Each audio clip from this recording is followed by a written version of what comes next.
Welcome today. Discourse number 51. In the last two discourses, discourse number 49 and discourse number 50, we have examined what Pranayama is. It's most complex Anga in the Ashtanga Yoga of Patanjali's yogic system. Each Anga is complex. This particular Pranayama is highly misunderstood and misinterpreted by many. And therefore the confusion arises in understanding what exactly this pranayama is. The speaker has justified the meaning of what pranayama is, what exactly it stands for, and how the speaker has dismissed all these breathing exercises as understood as pranayama. So this pranayama is mostly confused with the breathing exercises. Patanjali devotes 5 sutras in the sadhana pada, that is starting from sutra number 49 and ending in 53. That is 49, 50, 51, 52 and 53. These 5 sutras deal with what pranayama is.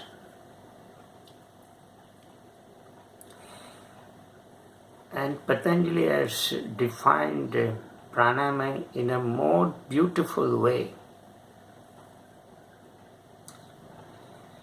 In the sutra number 49, it says, Tasmin sati swasa praswasyo gati vicheda pranayama. Tasmin sati means to be accomplished.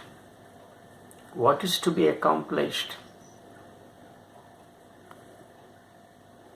What is to be perfected? The preceding limb, that is asana. Patanjali is very categorical in saying that unless you master asana, you cannot proceed to pranayama. Therefore, the sutra begins with this kind of expression, tasmin sati. Therefore, that is after asana being accomplished, after asana being perfected, after attaining perfection in asana, then the sadhaka is prepared to move to the next limb, that is pranayama.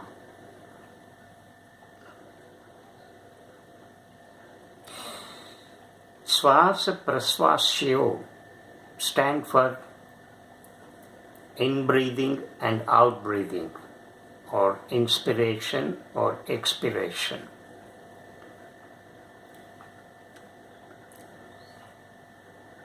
Vicheda. Vicheda means cessation, breaking.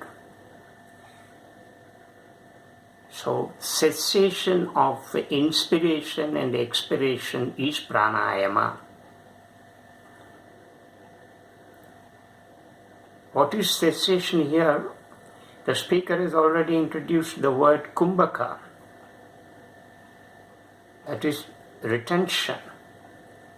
Retention of the air inside as well as outside. Kumbhaka can be achieved in two ways. That is, while inhaling, we retain the air inside for long. For long in the sense, it depends on the capacity of the body to hold the breath within. And if one goes beyond that capacity allowed by the body, then it becomes fatal. Sometimes it results in death. Similarly, when we breathe out, we can also hold the breath. We can remain there without the intake of breath. And this is called Bahya Kumbhaka. And this also is to be done according to the capacity of the body. And beyond the capacity, if the sadhaka moves, then it is fatal. But this achieving cessation of breath is what is known as pranayama. And the speaker has already enlightened you how this cessation can be achieved. This cessation can be achieved in two ways, that is, with effort and without effort. When it is achieved with effort, it is called Sahita Kumbhaka. When it happens naturally without any volition, then it is called Kevala Kumbhaka. But until we achieve Kevala Kumbhaka, until it happens, that Kumbhaka should happen naturally, spontaneously, without any volition on the part of this sadhaka, then it is called a pranayama. It's not to say that the first kind of pranayama, that is kumbhaka achieved with effort, is not pranayama. It is. Because if we want to move to the level of effortlessness, we must first make some effort. It's something like, a teacher in the beginning takes notes to the classroom. When he is given the task of teaching a new subject. But when the teacher teaches the same subject for long, say for 5 to 10 years, then the teacher need not take the notes to the classroom. He can directly walk into the classroom and deliver the goods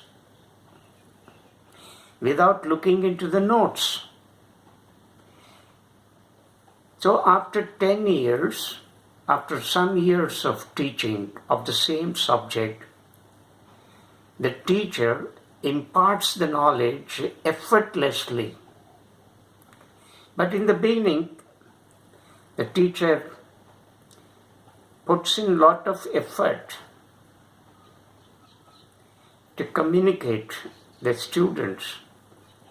Oh, he struggles hard. But then as the years move, as the teacher teaches the same subject year after year, he gains some expertise, and he need not take that notes into classroom. Everything is recorded in the mind. As he walks into the classroom, it comes out spontaneously and naturally. And perhaps after some years, the teaching may become little innovative, little creative. He can bring various examples into the context. But in the beginning, he cannot do that because he has to depend solely on the subject. He cannot wander.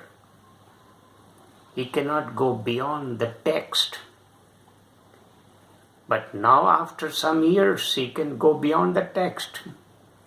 He can bring several examples. He can correlate the idea and thought with the examples. His teaching will become very practical, very creative and natural. In the same way, if one wants to achieve Kevala Kumbhaka, one has to invest some effort,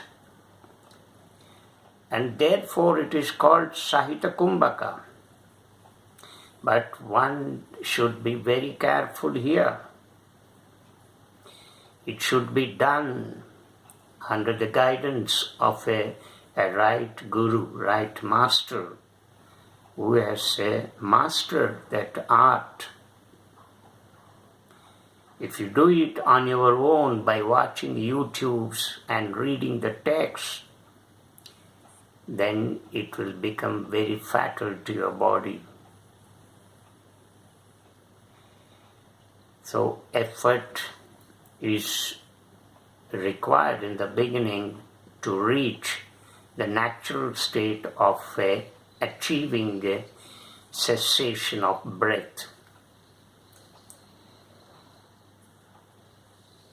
So, in a very beautiful way, Patanjali has defined what pranayama is.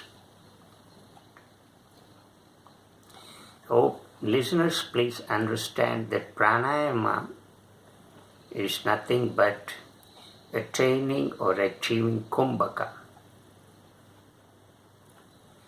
The cessation of breath is the beginning of pranayama. The cessation of breath is the beginning of adventure in pranayama. So therefore, it should not be confused with the breathing exercises. The speaker has already clarified the purpose of the breathing exercises.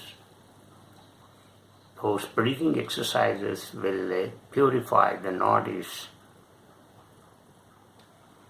eliminate all the dirt and toxins from the cells and nerve centers in your body. That is the object of breathing exercises. But cessation of breath, when it takes place, then pranayama is happening in you. Then what is the purpose of pranayama? It prepares the sadhaka to move to the next step, to the higher yoga. So, dharanasu cha yogyata manasa. This is the 53rd sutra. 53rd sutra gives the purpose of doing pranayama. The purpose is to prepare mind for the dharana, that is concentration. Oh, in order to move to the higher level of yoga, which comprises dharana, dhyana and samadhi, we need to master all these four limbs. There is one more limb, that is Pratyahara. These 5 limbs, Yama, Niyama, Asana, Pranayama and Pratyahara, belong to the Bahiranga Yoga. That is, they deal with the external part of our body. Dharana, Dhyana, Samadhi are treated as Antaranga Yoga, internal yoga. So all these 8 limbs given by Patanjali can be divided into 2, external yoga and internal yoga. But if you want to move to the internal yoga comprising dharana, dhyana and samadhi, we should master the external world, external yoga comprising yama, niyama, asana, pranayama and pratyahara. Now we will begin to examine what is pratyahara. There is only one sutra, the 2 sutras, the last 2 sutras, 54 and 55. In Sadhanapada, deal with this particular limb, Pratyahara. Pratyahara means withdrawal from the sense organs.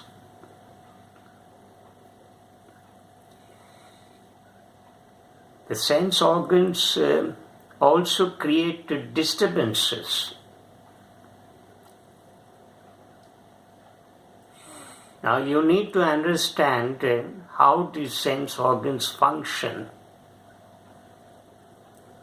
and how they cause disturbances in our mind. We have mind, the sense organs and the objective world. The objective world creates some vibrations, and these vibrations impinge upon the sense organs, which in turn carry that to the brain cells, where these are subjected to a kind of chemical process, and then we have an experience. And that experience gets automatically recognized and it is pushed to the subconscious mind. Because every moment we will be experiencing something or the other. Therefore, every piece of experience is pushed down, one after another. So there is a storehouse at the bottom, and that is subconscious mind, where all these experiences are recorded. And these experiences are also addressed as thoughts and ideas. So we have a mind. So mind comes into existence. This is the way, the process by which mind is created. Otherwise, mind doesn't exist at all. So, the sense organs are the vehicles to carry all these vibrations. These vibrations impinged upon them by the objective world. So, the sense organs play a vital role between the objective world and the mind. If sense organs are removed, there is no mind. Mind cannot be created. Because the input has to be carried. And who has to carry the input if the sense organs are removed? So therefore the mind works and functions on the basis of sense organs. Remove the sense organs, the mind will disappear. Because these sense organs are the link between the objective world and the brain. Of course, from the brain cells comes out the mind.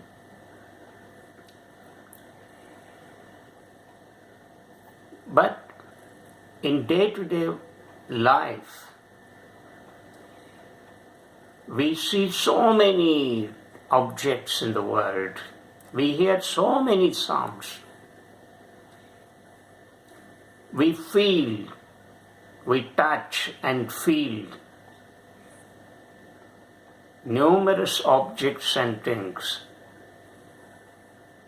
We smell variety of objects and things. But then we do not pay any serious attention to all these.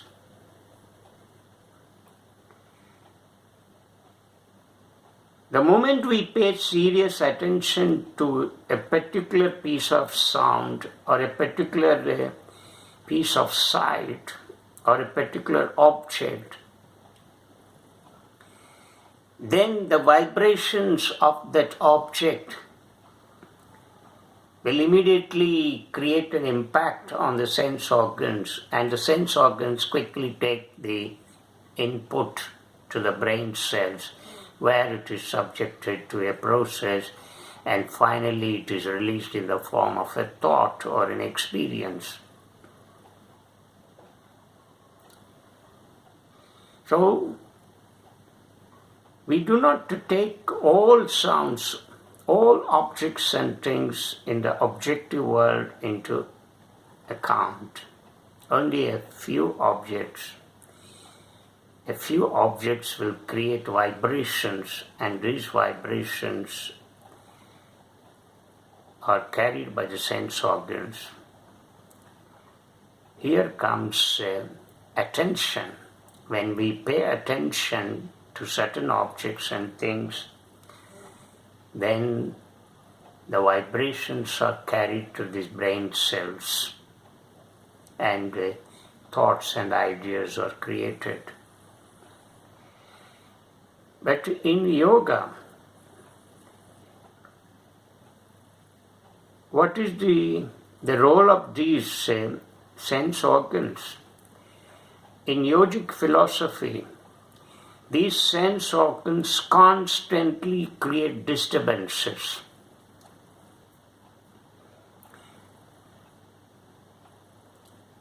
Whether the objects and things seen are good or bad, it is immaterial.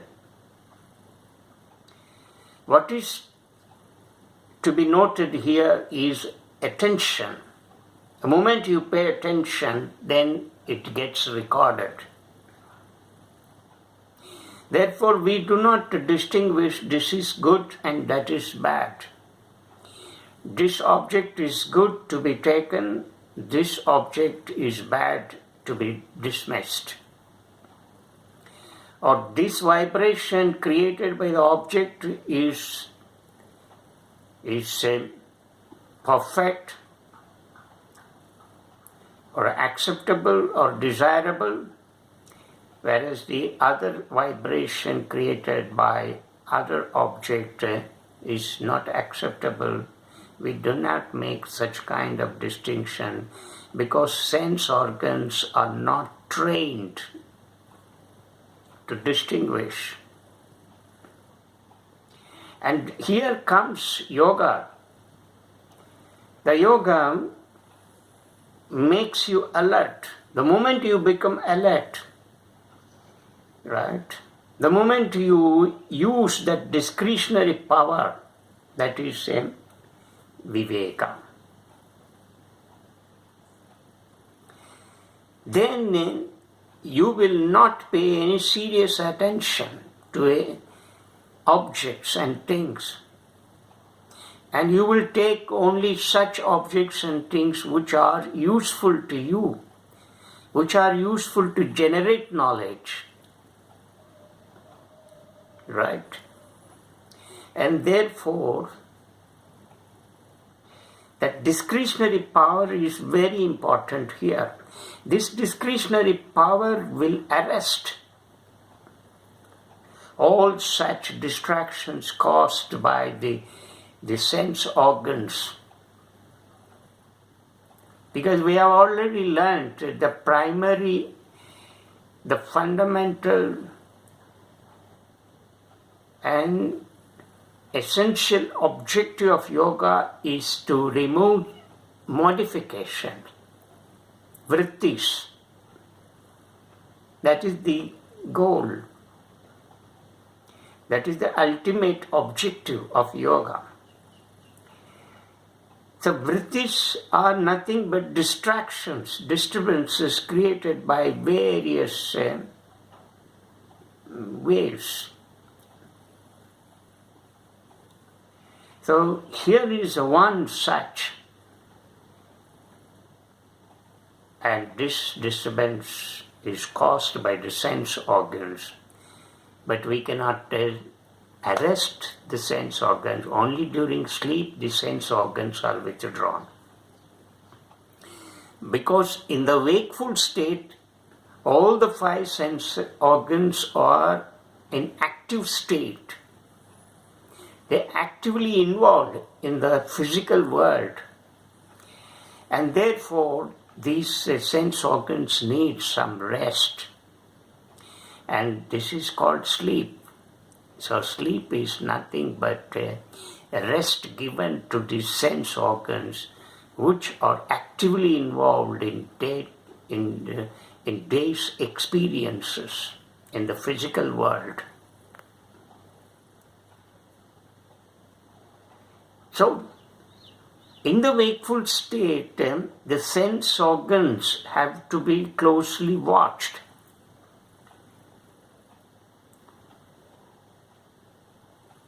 But whatever might be here,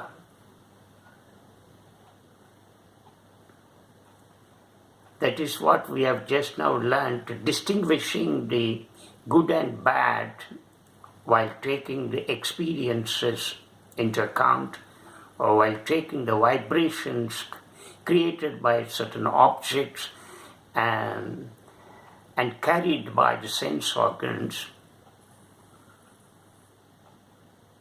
Any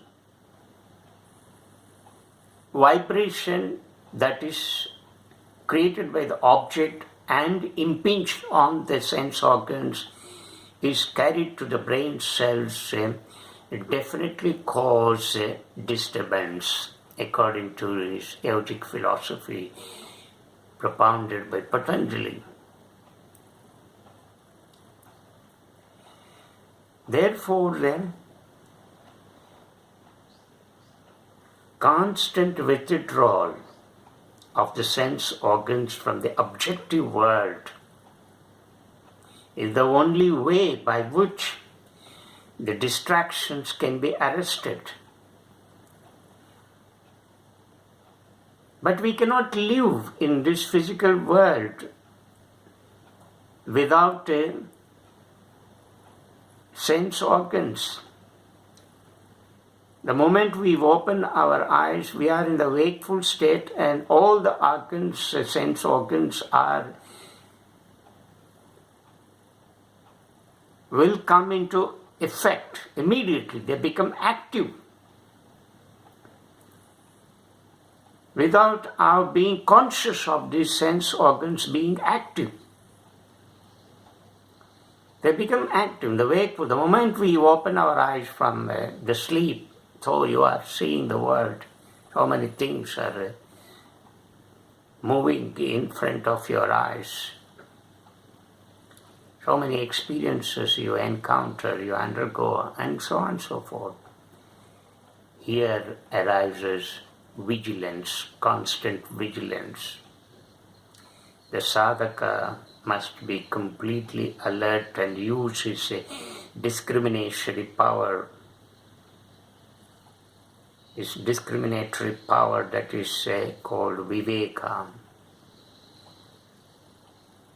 And of course, there is another virtue by which this pratyahara can be mastered, that is vairagya. When you have developed that sense of indifference to the world, to the objective world, then your sense organs do not involve. And naturally, there will not be any distractions.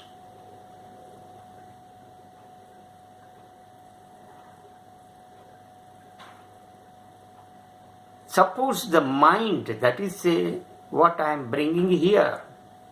Attention here means the mind being alert. When the mind being alert, then the vibrations can be brushed aside. The sense organs